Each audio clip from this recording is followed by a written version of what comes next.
नमस्कार, स्वागत है आपका खबरों का पंचनामा में। मैं हूं आपके साथ वक्ता। हम लेकर आए हैं देश और दुनिया की 5 बड़ी खबरें, जिस पर चर्चा के लिए हमारे साथ स्टूडियो में मौजूद हैं कैपिटल टीवी के editor in chief doctor Manish Kumar ji. Doctor साहब, आपका बहुत बहुत स्वागत है। धन्यवाद। सबसे पहले नजर डालते हैं आज की हेडलाइंस पर।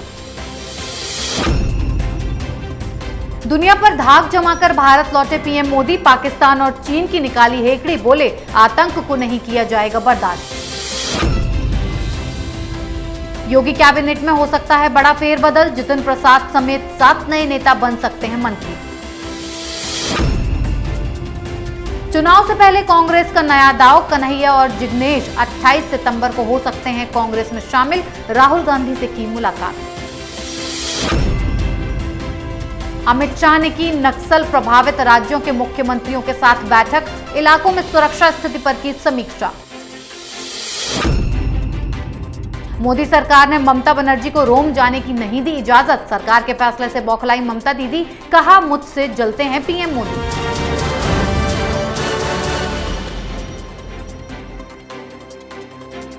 पहली खबर दुनिया में पीएम मोदी की वाहवाही पर। अमेरिका से दुनिया पर धाक जमाकर पीएम मोदी भारत लौट चुके हैं। पीएम का ये दौरा 65 घंटे का था और इस दौरान वो एक के बाद एक 24 बैठकों में शामिल हुए। पीएम मोदी के अमेरिका दौरे से सबसे ज्यादा पाकिस्तान और चीन को झटका लगा है, क्योंकि पीएम मोदी ने दुनिया को संबोधित करते हुए आतंकवाद, अफगानिस्तान, कोरोना वायरस वैक्सीन जैसे कई मुद्दों पर जोर दिया। पीएम मोदी ने कहा कि जो देश आतंकवाद का पॉलिटिकल टूल के रूप में इस्तेमाल कर रहे हैं, उन्हें यह समझना होगा कि आतंकवाद उनके लिए भी उतना ही बड़ा खतरा है। अफगानिस्तान की धरती का इस्तेमाल आतंकवाद फैलाने और आतंकी हमलों के लिए न हो, हमें इसके लिए सतर्क रहना होगा। पीएम की रणनीति और उनके अंदाज की दुनिया कायल हो गई। अमेरिका से लेकर बाकी देशों में मोदी की जमकर वाहवाही हो रही है। डॉक्टर साहब, पीएम मोदी ने अमेरिका में कमाल कर दिया और पाकिस्तान और चीन को भी सबक सिखाकर वापस लौटे हैं। आपने बिल्कुल सही कहा कि दौरा वाकई ऐतिहासिक के साथ साथ पूरी तरीके से सफल रहा है। अब चीन और पाकिस्तान में तो बवाल मचा हुआ है कि प्रधानमंत्री मोदी ने आखिर ये क्या कर दिया। और सबसे बड़ी बात जिसकी तारीफ पूरी दुनिया में हो रही है कि प्रधानमंत्री मोदी ने अपने भाषण में, जो जनरल असेंबली में उन्होंने दिया, उन्होंने कहा कि इस वक्त हिंदुस्तान सिक्योरिटी काउंसिल की अध्यक्षता कर रहा है और इस दौरान भारत इस चीज़ को इंश्योर करेगा, इस चीज़ के लिए काम करेगा कि पूरी दुनिया कानून के आधार पे चले। New world order has to be world order based on law. ये बात क्यों उन्होंने कही? उन्होंने इसलिए कहा क्योंकि ये जो समुंदर के रास्ते पे जो चीन की दादागिरी चल रही है, अलग अलग तरीके से जो साम्राज्यवादी जो मंसूबे हैं चीन के, शी जिनपिंग के, उसको कुठाराघात करने के लिए, क्योंकि जनरली सारे मुल्क दुनिया भर में वो इंटरनेशनल लॉज को फॉलो करते हैं अमूमन, ये चीन अकेला मुल्क है जो दादागिरी करना चाहता है। तो उसको बाकायदा किस तरह से आप लगाम लगाएं। आर्मी से तो आप लड़ नहीं सकते, कितने बर्बादी होगी। आर्थिक सैंक्शंस आप नहीं लगा सकते, क्योंकि सब देश के रिश्ते हैं चीन के साथ। तो तरीका क्या होना चाहिए चीन को नेल करने का? तो कानून के हिसाब से पूरी दुनिया चले। तो ये एक बहुत बड़ा अचीवमेंट है। आप पाकिस्तान के अखबारों या चीन के द्वारा रिलीज़ की गई जो बातें अभी आ रही हैं, ये साफ साफ इनकी जो मिर्ची खाने के बाद जो तिलमिलाहट होती है, उस तिलमिलाहट से आप अंदाज लगा सकते हैं कि प्रधानमंत्री मोदी का दौरा कितना सफल रहा। जी, सबका इलाज कर कर लौटे हैं। राइट। दूसरी खबर यूपी में होने वाले बड़े प्रशासनिक फेरबदल पर। विधानसभा चुनाव से पहले योगी कैबिनेट का आज विस्तार होने वाला है। योगी कैबिनेट में 6 से 7 नए मंत्री बनाओ की जगह मिल सकती है, जिसमें जितिन प्रसाद, संगीता बलवंत बिंद, छत्रपाल गंगवार, संजय गौड़, धर्मवीर प्रजापति, पलटू राम और तेजपाल नागर को मंत्री बनाया जा सकता है। बेबी रानी मौर्य और AK शर्मा के नाम पर भी चर्चा हो रही है। माना यह भी जा रहा है कि बीजेपी सभी वर्गों के समीकरणों को साधने के के लिए अलग अलग समुदाय के मंत्री बना सकती है। मंत्री बनने की रेस में जितिन प्रसाद का नाम आगे चल रहा है। जितिन प्रसाद को मंत्री बनाकर बीजेपी ब्राह्मण वोट बैंक पर नजर रखेगी। डॉक्टर साहब, चुनाव से पहले योगी कैबिनेट में इतना बड़ा फेरबदल क्या कहता है? देखिए, ये जो नाम आपने गिनाए हैं वो दिन भर से ये नाम सुर्खियों में है, लेकिन भारतीय जनता पार्टी का काम करने का तरीका बिल्कुल ही अलग होता है। कभी कभी नाम बदल भी जाते हैं आखिरी मौके पे। लेकिन बड़ा सवाल यह है कि आखिर ये बदलाव क्यों किया जा रहा है। एक बात को समझ लीजिए, कोई भी सरकार बनती है तो उसके पहले साल से ही ये आप अंदाज लगा सकते हैं कि ये सरकार काम करेगी या अथवा नहीं करेगी, क्योंकि सरकार जब बनती है तो पहले साल में पूरा एजेंडा क्लियर हो जाता है। जो सरकार अपने पहले साल में एजेंडा नहीं बना पाती है वो सरकार आगे जाकर काम नहीं कर सकती। 2.5 साल में आपको ये मालूम चल जाता है कि सरकार काम कर रही है या नहीं कर रही है। लेकिन चुनाव के आखिरी साल में कोई भी बदलाव राजनीतिक दृष्टि से, प्रशासनिक दृष्टि से या कुछ भी, वो उसका टारगेट चुनाव होता है।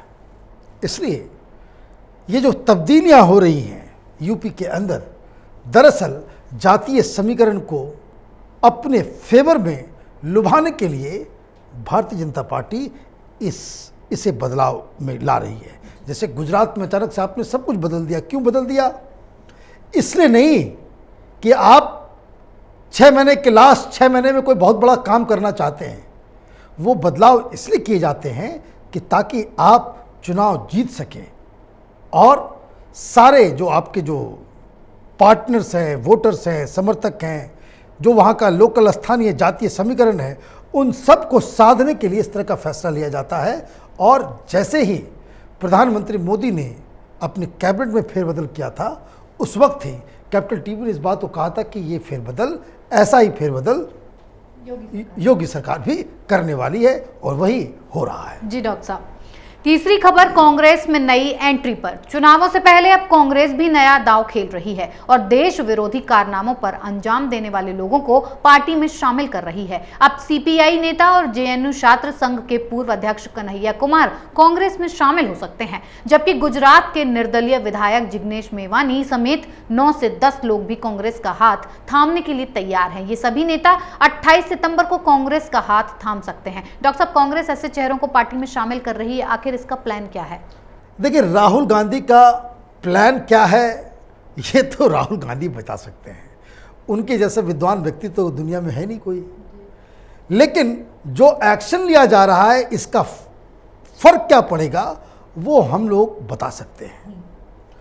अब कांग्रेस पार्टी लाल सलाम वाली पार्टी बनने की तैयारी में है जी, और ये ठीक उसी लाइन पे है जिसका सवाल मीडिया पिछले 1.5 साल से पूछ रही है। वो सवाल ये है कि भाई कांग्रेस पार्टी का कम्युनिस्ट पार्टी ऑफ चाइना के साथ जो एमओयू साइन हुआ उसमें क्या बातें थी। ये जो सीक्रेट मीटिंग्स जो कम्युनिस्ट पार्टी और कांग्रेस पार्टी के लीडर राहुल गांधी, सोनिया गांधी, प्रियंका वाड्रा के बीच हुई, उस मीटिंग का सार क्या था। ये जो राजीव गांधी फाउंडेशन, गांधी परिवार की जो मिल्कियत है, ये जो एनजीओ है, जो फाउंडेशन है, इसमें कम्युनिस्ट पार्टी ऑफ चाइना से पैसा लेकर के क्या आप उन्हें एश्योरेंस दे रहे थे? आप पैसे तो ले रहे थे, बदले में क्या दे रहे थे? चीन की सरकार से गांधी परिवार के एनजीओ में पैसे आ रहे हैं, उसके बदले गांधी परिवार क्या दे रहा था? एम्बेसी ऑफ चाइना, उससे पैसे आप खा रहे हो, बदले में आपने क्या एश्योर किया था?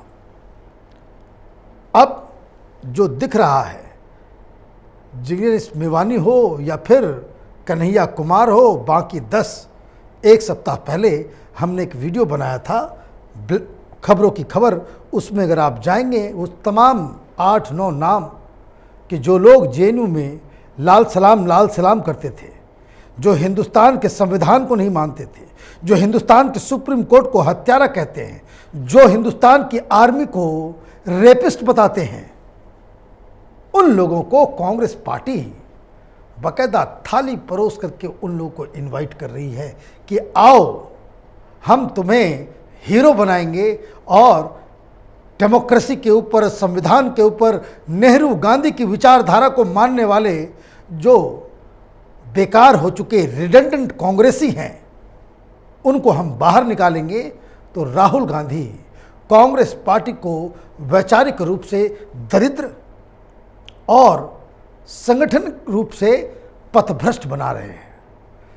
कांग्रेस पार्टी को इसकी बहुत बड़ी, जिसको कह सकते हैं चूक, इस चूक की उसको खामियाजा उनको भुगतना पड़ेगा। मतलब कि राहुल गांधी का ये प्लान कांग्रेस को और गर्त में ले जाएगा। बिल्कुल जी डॉक्टर साहब, अब खबर अमित शाह के एक्शन पर। केंद्रीय गृह मंत्री अमित शाह ने नक्सल प्रभावित राज्यों के मुख्यमंत्रियों के साथ अहम बैठक की। इस दौरान अमित शाह ने मुख्यमंत्रियों के साथ नक्सल प्रभावित इलाकों की सुरक्षा स्थिति की समीक्षा की। शाह ने इन राज्यों की जरूरतों, उग्रवादियों से निपटने के लिए तैनात बलों की संख्या, नक्सल प्रभावित इलाकों में किए जा रहे सड़कों और पुलों, विद्यालयों और स्वास्थ्य केंद्रों के निर्माण जैसे विकास कार्यों का जायजा लिया। डॉक्टर साहब, नक्सल प्रभावित इलाकों की स्थिति पर अमित शाह का नया एक्शन प्लान क्या है?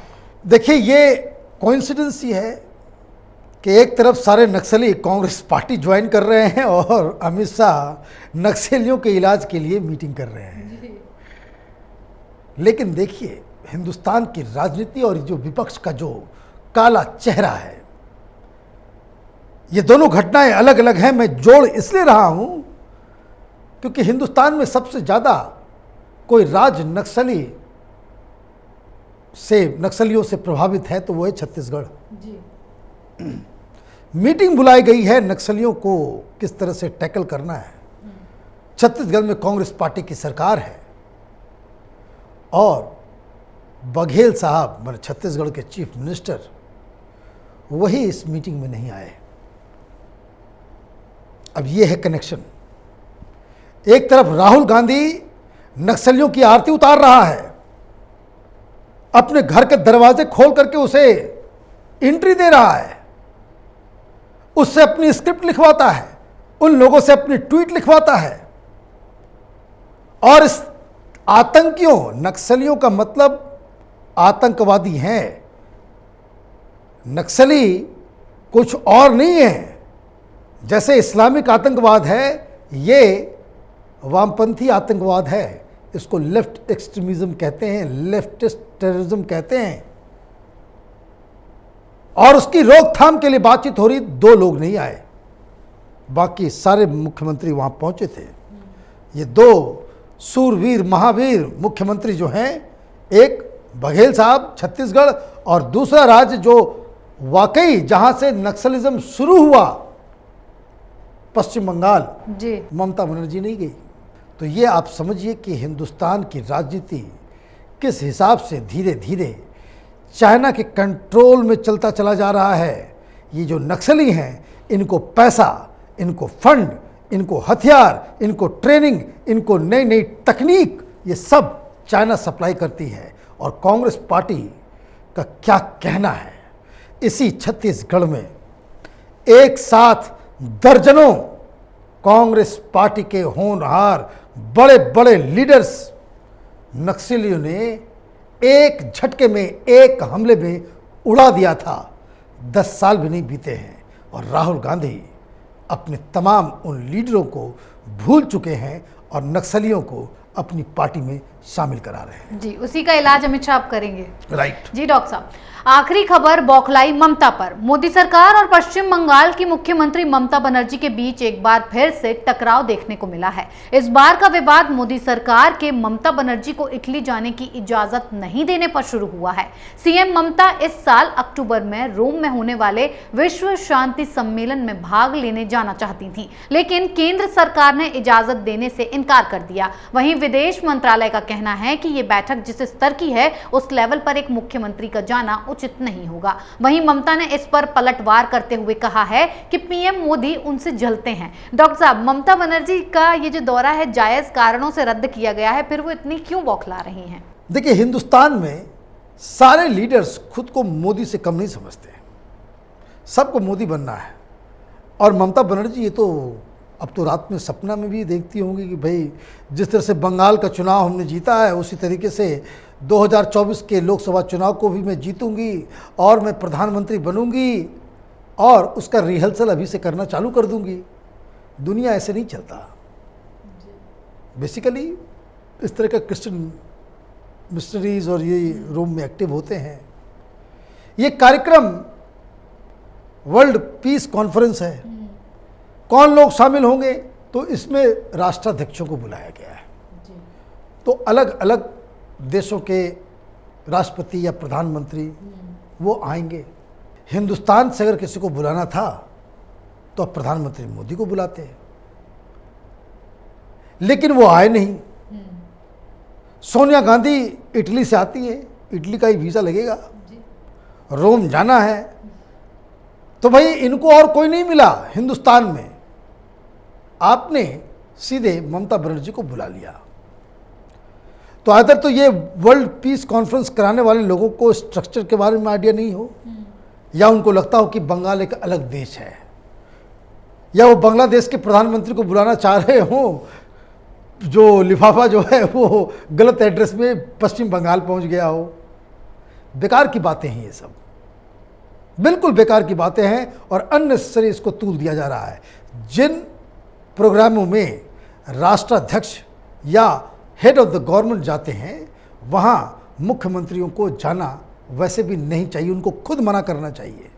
लेकिन आजकल वो नशा, वो सपना कि प्रधानमंत्री मोदी हूँ मैं, वो उस वजह से इनके अधिकारियों ने बता दिया होगा कि जाया जा सकता है, या नहीं तो फिर एक कंट्रोवर्सी क्रिएट की जा सकती है, सब कुछ जानते हुए कि भाई इसके लिए हमें सरकार अलाउ नहीं करेगी, और जब अलाउ नहीं करेगी तो फिर मैं बोलूँगी देखो ममता बनर्जी से मोदी डर गया, उसे रोम जाने नहीं दे रहा, उसे इटली जाने नहीं दे रहा। तो ये ड्रामा है। ममता बनर्जी ड्रामा करने में बहुत तेज़ है, और ये जो कार्यक्रम हो रहा है नेचुरल, मैंने उसको आप ये समझिए कि अगर किसी को वहाँ होना चाहिए तो राष्ट्रपति हो सकते थे, प्रधानमंत्री हो सकते, अगर ये दोनों नहीं हैं तो वाइस प्रेसिडेंट हो सकते थे, मुख्यमंत्री की वहाँ कोई ज़रूरत ही नहीं थी। जी डॉक्टर साहब, बहुत बहुत धन्यवाद इतनी सटीक और बेहतरीन जानकारी। धन्यवाद। खबरों का पंचनामा में आज के लिए इतना ही। देश विदेश की बाकी खबरों और उनके सटीक एनालिसिस के लिए देखते रहिए कैपिटल टीवी। हमें लाइक कीजिए, शेयर कीजिए और कैपिटल टीवी को सब्सक्राइब कीजिए। नमस्कार।